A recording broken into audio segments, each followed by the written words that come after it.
Já falei sobre isso milhares de vezes, mas vai ser novo para alguém aqui essa manhã. A palavra intercessão vem de entre sessões. Intercessores são homens que militam, caminham, se movem entre sessões. O que a intercessão faz? A intercessão vê coisas nos céus e ela libera sobre a terra. Ela ouve coisas dos céus e ela comunica o que ouviu para a terra. Ela crê nas realidades dos céus e ela se apossa para poder vivê-las na terra. A intercessão não é ligada a alguém que está dizendo o que acha. A intercessão é ligada a alguém que está dizendo o que ouviu, está profetizando o que viu. Alguém está comigo? Diga amém. Então, uma fé ousada está ligada a uma intercessão. Mas o problema é que muitas vezes a gente, quando ouve a palavra intercessão, a gente já espera receber, quando na verdade, como igreja, todos nós precisamos nos posicionar. A intercessão não é um ministério de parte da igreja, a intercessão é a identidade da igreja. Você não vai pedir para que alguém ore por você apenas, você precisa orar, você precisa profetizar, você precisa declarar. Todo filho precisa de pais que oram, toda casa precisa de oração, todo ministério se sustenta a partir da oração. Alguém está comigo? Diga amém. Então uma fé ousada está diretamente ligada à intercessão. Tem uma teoria, eu não acredito nela, só para deixar claro, mas o conceito dela é interessante, parece muito com o conceito da fé. Uma teoria chamada teoria do efeito borboleta, e essa teoria acredita que o simples bater de asas de uma borboleta no Oriente pode gerar maremotos no Ocidente. Essa teoria fala que simples mudança de algumas coisas pode gerar um efeito gigantesco. Naturalmente, para mim essa teoria não faz sentido, mas sobrenaturalmente ela fala a respeito de um conceito. Porque no reino de Deus, ao longo da história, a gente viu uma palavra fazer a terra parar de rotacionar. Uma palavra fez um morto que já fedia e estava 4 dias sepultado voltar a viver. Uma palavra fez cegos enxergarem, uma palavra fez paralíticos andarem, uma palavra fez mulheres adúlteras a ponto de serem apedrejadas, serem perdoadas e ressignificadas. Uma palavra saciou a sede de uma mulher com sede no poço. Uma palavra mudou a história. Então, quando a gente fala de uma fé ousada e de intercessão, a gente precisa entender que existe poder nas palavras. A gente precisa acessar o poder das palavras. Alguns mais céticos dizem, mas as minhas declarações positivistas não alteram a soberania de Deus. Não, irmão, não é sobre positivismo e não é sobre a declaração de uma criação alterar a soberania de um Criador. É entender que Deus, sendo soberano, nos deu autoridade para ligar e desligar. Foi assim antes da queda, nos deu autoridade para nomear o que não criamos. Foi assim depois da redenção, nos deu autoridade para ligar e desligar aquilo que nós não criamos.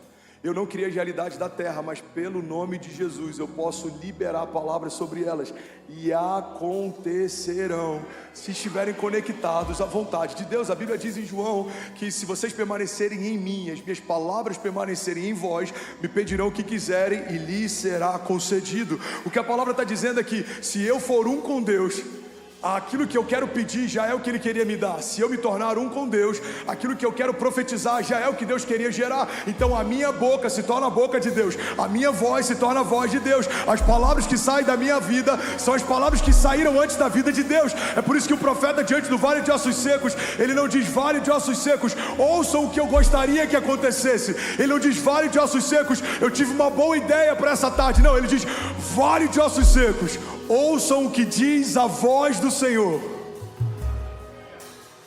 Ele profetiza o que ele ouviu de Deus. Ele declara o que os céus declararam para ele. Então, igreja, guarda isso. É impossível ter uma fé ousada e viver milagres se não ouvirmos antes uma palavra de Deus. Não dá para esperar céus abertos e permanecer com a Bíblia fechada. A palavra de Deus é o que sustenta a igreja. A palavra de Deus é o que move o sobrenatural. Alguém comigo aqui, pelo amor de Deus. Aleluia. Aleluia. Aleluia. É por isso que fundamentalmente, se você não consegue mudar suas palavras, Deus não vai mudar a sua história. Se você não consegue mudar suas palavras, Deus não vai mudar a sua história. Irmão, o poder das palavras é tão interessante que até a salvação, a gente tem conhecimento dela mediante a loucura da pregação. Deus escolheu a loucura da pregação para que a partir dela a gente seja salvo, a gente tem um entendimento. Nós cremos e confessamos com a nossa boca, confessamos para a salvação. Irmão, a boca que confessa Jesus não pode ser uma boca que vive confessando problemas, crises. O tempo que você gasta reclamando do que não aconteceu é o mesmo tempo que você pode gastar profetizando o que vai acontecer. Você está comigo? Levanta suas mãos, vamos profetizar. O louvor pode subir. Eu profetizo em nome de Jesus, 2023 é não só o ano das portas abertas, mas também um ano de uma fé ousada. Você vai ver Deus abrindo portas que você nem sabia que existiam. Algumas vão ser geradas enquanto você caminha. Você vai ver portas que não estavam lá. Você vai dizer, uau, essa porta nem estava aqui. Pois é, eu gerei quando você colocou o primeiro pé para fora do barco. Existem portas que a gente já vê dentro do barco. Existem portas que a gente só enxerga depois que sai do barco. E não importa se você vai voltar molhado, não importa se você vai afundar, tropeçar. O que importa é que você não vai desistir. O que importa é que você vai andar sobre as águas com Jesus. Se você crer e não duvidar, se a tua fé for firmada no autor e consumador daquele que fez todas as coisas. Ele fez você, Ele desenhou você, Ele salvou você, Ele redimiu você, Ele justificou você. Ele é dono da tua história, Ele é Senhor da tua história. E Ele está escrevendo uma nova história, não escrita com sangue, não escrita com tinta. Não, a própria voz de Deus está dizendo, há algo novo nos céus. E eu quero liberar isso sobre a tua vida na terra. Você vai romper em fé, se você crer e não duvidar. Você vai romper em fé se você não olhar para o lado e não se comparar. Você vai romper em fé se você parar de dar desculpas e profetizar. Abre a tua boca e profetiza. Assim diz o Senhor. Pai, nós profetizamos São Paulo, o epicentro de um avivamento que vai tocar o Brasil. Pai, nós profetizamos Alphaville, a sede de uma igreja que vai tocar nações. Nós profetizamos, Jesus, famílias fortes, homens e mulheres fortes em Deus. Nós profetizamos crianças cheias do Espírito Santo. Pai, nós profetizamos a tua palavra fluindo com graça, autoridade, uma fé ousada sendo gerada.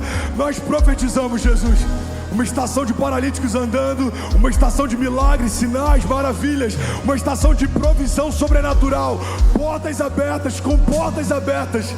Nós profetizamos. Se você crer nisso, diga, eu profetizo.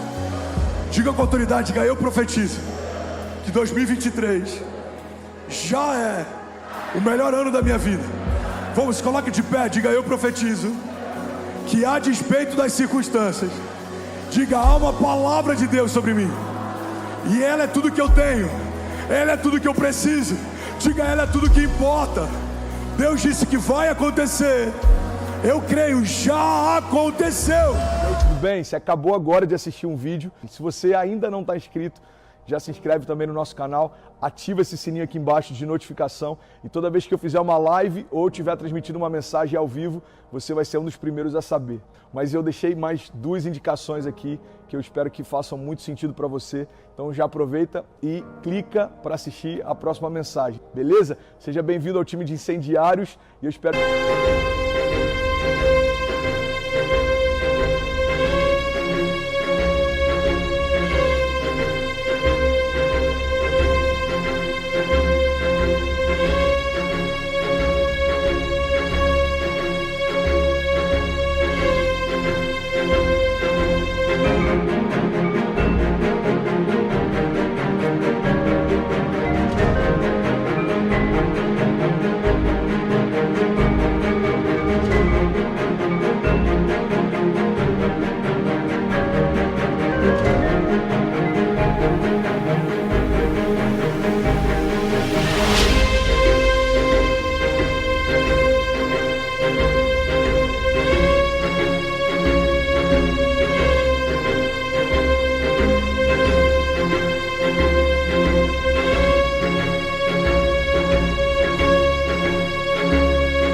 verdade que essas mensagens mudem a sua vida como elas têm mudado a minha também. Até a próxima. Valeu!